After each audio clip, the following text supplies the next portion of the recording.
Hi everyone, this is Kimberly Cook with KD Cook Pottery.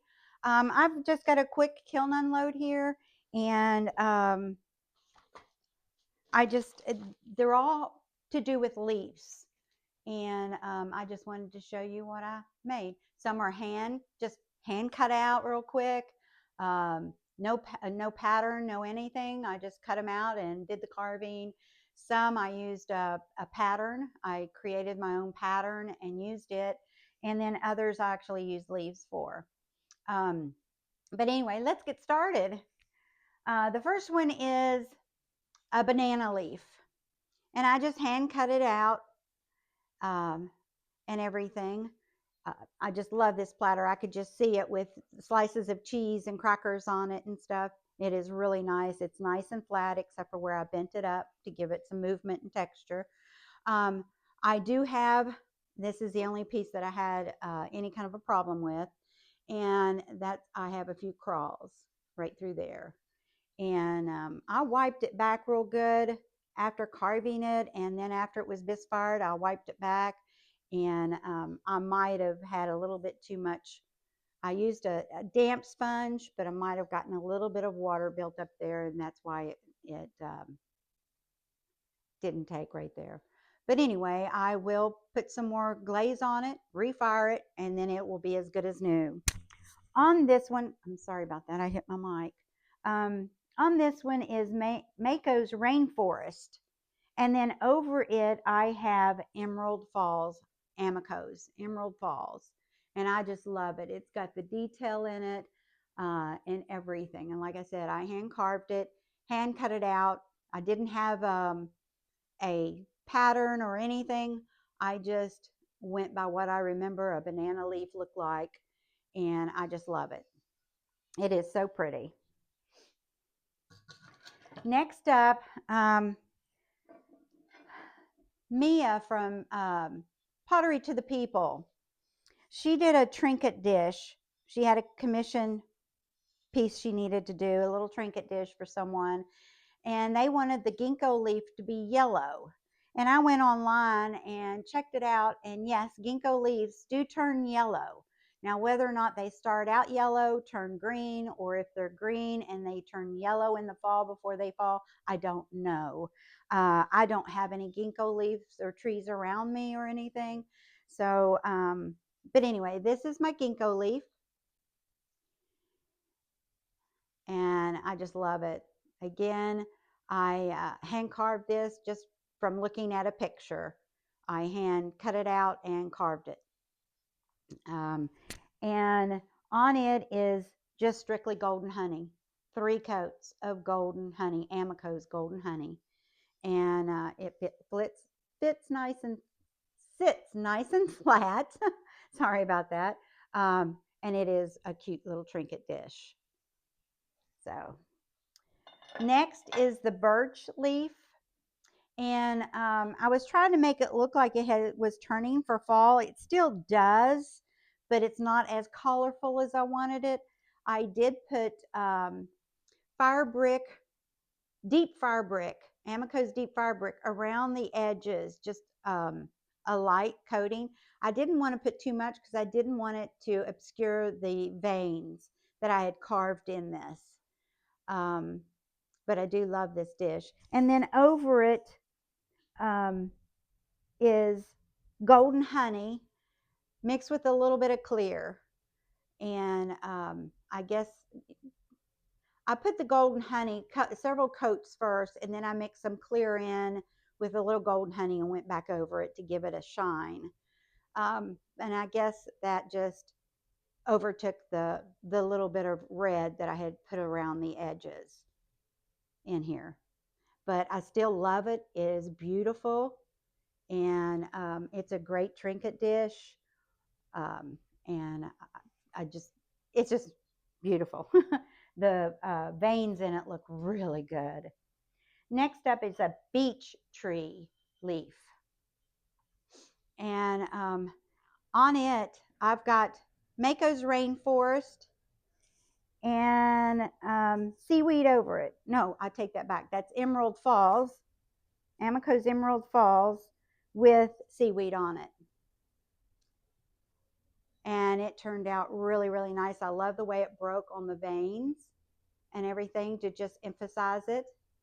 It is really nice. Again, it's a nice flat little dish. I could just see olives being served on this or something like that. This is really, really nice. So, love that piece. Next up is leaves from actual trees in my yard. I have 2 in the front yard and 2 in the back, and they're redbud trees. And I love the redbud. Um, there are some redbuds that grow wild here, but I bought these redbuds and planted them. They bloom in early spring with these beautiful, deep pink little blooms all over them. Hummingbirds love them in early spring when they start arriving here. But I just love it. I tried to make this look like it was turning, starting to turn. The redbud leaves are all heart-shaped. That's the little leaf stem. But anyway, I tried to make them look, again, like they were turning for fall. I used underglazes on these. I used green, brown, and a little bit of yellow, which you can't really see the yellow, but it does have a little bit of light spots in it, like the leaves are turning. And this one is like as if it was starting to turn. But I love the veins in it. And this was used, an actual leaf was rolled into it, so that's the actual veins of the leaf, the actual shape of it. Of course, this is smaller because the clay shrinks than what the actual leaf is, but they're beautiful. And then over it all is Speedball's zinc-free clear. So just love that. And then here is another one that I did because I do like the leaves. Like I said, I just love the redbud leaves. And this one was supposed to be represented turning a little bit more in the fall when it's really starting to turn brown. And it's got a little bit of the green hint in it, a little bit of the yellow. And again, this was from an actual leaf. It's not the same leaf as the other one. I mean, it's still a redbud, but this was 2 separate leaves. And I did get some little tiny little thing. I don't know if that fell in there from when I was putting my kiln shelf in or what, but I'll have to grind that down and put a little bit more underglaze and clear on it and refire it.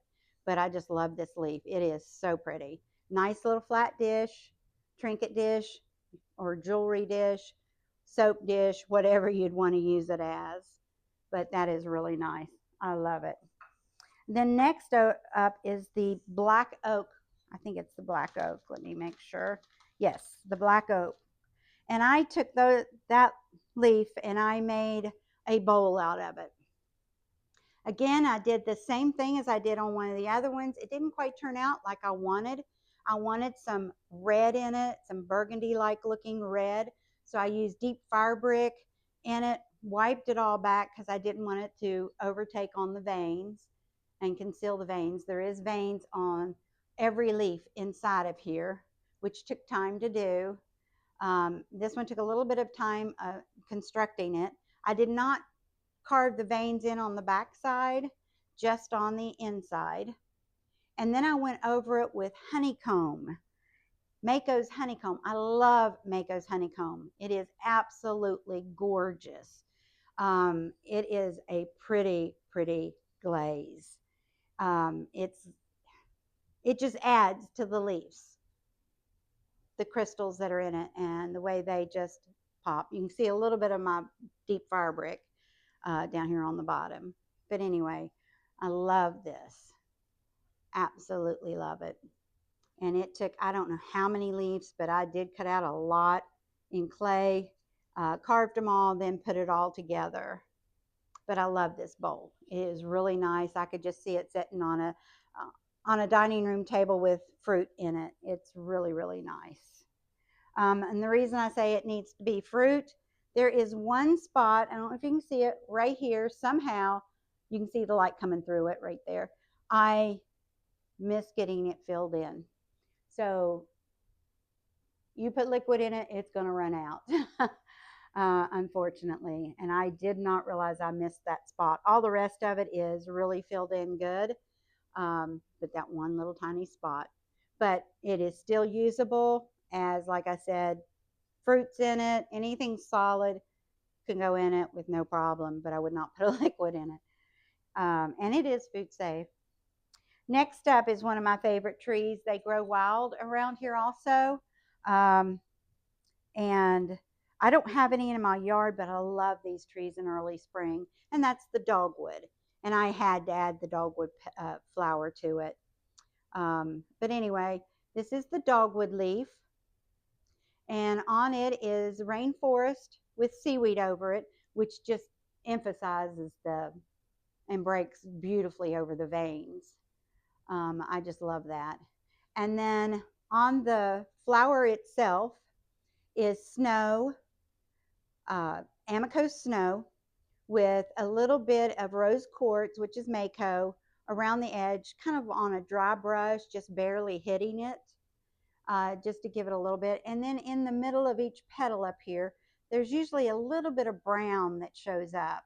And I took Java bean stroke and coat and put it on it, but it didn't show up. I mean, I really put it on light. Just, you know, actually, that's what I did. I had just a little bit on my finger and just went like that, trying to catch it. And, well, not there, but here, in the middle of each petal. I did it. I'm trying to reach through it. There you go. And then in the center is Stroke and Coat's green thumb. And then I took Irish Luck on the end of one of my little round carving tools and dabbed little round dots of Irish Luck on it to try to give it the little bit of a textured look. And it's hard to see there, but it does have a little bit of textured look, but it did blend in, but it does have a not a muted look, but it does have different colors, and it looks a lot like what a dogwood leaf or a bloom looks like in the center. But anyway, I love this dish. Again, it sets nicely, and I did curve it up to give it some movement and texture, and it is really, really nice. Very nice. That was the last one out of this kiln. But anyway, I wanted to throw one more leaf in. You all have seen it before. It's my favorite. This is one I keep on my dining room table with fruits in it. Actually, it's fake fruit because I like the way it looks. But anyway, this is my leaf that I cut out one of my squash leaves, an actual squash leaf. That's the actual veins from the squash leaf. I rolled it out into it and everything. But I love this big bowl, and I just wanted to throw this one back in, show you all again. It has, it was fired twice, glaze fired twice. I used Mako's rainforest on it, and I did not realize it was such a matte finish. And this was my good speckled clay. It wasn't the bad speckled clay that I got. But anyway, but I just didn't like the matte, and I had that all over it, and I wasn't happy with it. So I went back, refired it after coating it with 2 good coats of seaweed on it, and it turned out gorgeous. I just absolutely love it. Like I said, this is my bowl. I use it, but this next fall, when my squash leaves, before I pull all my squash leaves out, plants out at the end of the season, I will definitely save some of the leaves and hurry up and make some more of these because they are just awesome. I love it. I want to thank everyone who watches, who subscribed, and I'm so grateful. I really, really am. I'm not getting the subscribers like I had hoped to. And so if you're watching, please subscribe. Give me a thumbs up. Hit the bell icon. Do whatever you can to help get my numbers up so that I can do more videos for you. Also, I want to thank a few people. I want to thank, I'm not going to go through the whole list because that's just way too long. I just want to thank so many, and then the next time I'll continue my list. But I want to thank Linda at Lindy Lou Pottery. She is just an awesome lady. She is wonderful. She makes some marvelous stuff. Um, uh, Shane and Diane at Walkie Pots. I want to thank Unseth Pottery, Kim and Todd. They do amazing things. Cozy Mountain Pottery, Cindy. She's wonderful. If you haven't been watching her, please tune in and watch her. West 2 Ceramics, Lucy. She's amazing. She made some beautiful Christmas stuff this year. Just love it. Nat at Mud Magic. She does amazing things. TJ Clay Creations, Tracy. You can hear her on Nat's uh, videos all the time. Um, she's amazing also. May Blossoms Designs did a beautiful video. She did actually, it was a vlog. Loved the vlog. Um, it is probably the best vlog I've ever watched. It's almost 2 hours long. And when I say almost, it's like 6 minutes short of being 2 hours. I watched every minute of it though, because it all had to do with pottery. It all had to do with either marketing, how she packs stuff up. It was great. So many of the vlogs out here, I hope I don't make enemies saying this, but I don't care to watch you eat your lunch. I don't care to watch you, drive your car. Um, I, I I like watching every bit of May Blossom Designs video. It was all good information. It was a great video. So if you all haven't watched it, take time, watch it. It is great. It is it's the best vlog I've ever watched. Um, and then I wanted to shout out to Jeffrey, Potter's Journal. Love Jeffrey. He's an Appalachian boy, and so, I'm in the Appalachian Range. I'm in West Virginia, in case any of y'all didn't realize. Um, and I'm an Appalachian person. Audrey Lynn Studios, Audrey Berm, and then Sarah Hellum Ceramics. Sarah, all of y'all are great. Handmade by Souza, wonderful. Love you, Souza. Those are the shout outs that I'm doing today. I will continue on my next video some more. Like I said, they just get too long trying to go over everybody, but I watch so many people and I love you all and I learn from each and every one. If you could hit that subscribe button, I'd love it. I also want to remind you I have a shop, katiecookpottery.com. You can see it right up here, katiecookpottery.com. I've started a week or a week and a half ago free shipping. And as of today until Christmas, there will also be 15% off.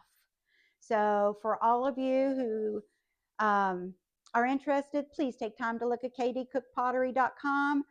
Go on there, click on the shop all, everything's on there, and help support me. And again, hit the subscribe button. That also helps me be able to make more videos for you all to watch. Until then, though, you all have a great, great day. Bye.